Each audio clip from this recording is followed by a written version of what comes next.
وزیر اعلیٰ ریونت ریڈی کی زیر قیادت ریاست تلنگانہ کا ایک وفد ڈاؤس میں منعقدہ ورلڈ اکنامک فورم کی سالانہ کانفرنس میں شرکت کی۔ اس دوران وزیر اعلیٰ نے ریاست تلنگانہ میں سرمایہ کاری کو ترغیب دینے میں مصروف ہیں۔ چنانچہ انفوسس، جو ایک عالمی شہرت یافتہ آئی ٹی فرم حیدرآباد میں اپنے آئی ٹی کیمپس کو وسعت دینے کے لیے تیار ہے۔ انفوسس نے پوچارم میں انفوسس کیمپس میں اضافی 17,000 ملازمتیں فراہم کرنے کا منصوبہ تیار کیا ہے۔ اس کے مطابق ریاستی حکومت کے ساتھ وہاں سہولیات کو بڑھانے کا معاہدہ کیا گیا ہے۔ انفوسس لمیٹڈ کے C F O Jayesh Sanghraj جکارتا نے ڈاؤس میں منعقدہ ورلڈ اکنامک فورم کی سالانہ کانفرنس میں تلنگانہ کے وزیر آئی ٹی و صنعت سریدھر بابو کے ساتھ بات چیت کی۔ سرمایہ کاری کی توسیع کے لیے ایک معاہدہ کیا گیا ہے۔ انفوسس کمپنی اس معاہدے کا حصہ ہے۔ پہلے مرحلے میں 750 کروڑ روپے کی سرمایہ کاری سے آئی ٹی کی نئی عمارتیں تعمیر کی جائیں گی۔ یہ تعمیر اگلے 2 سے 3 سالوں میں مکمل ہو جائے گی۔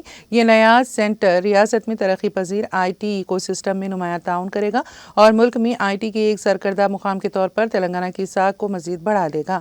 انفوسس حیدرآباد میں پہلے سے ہی تقریباً 35,000 ملازمتیں ہیں۔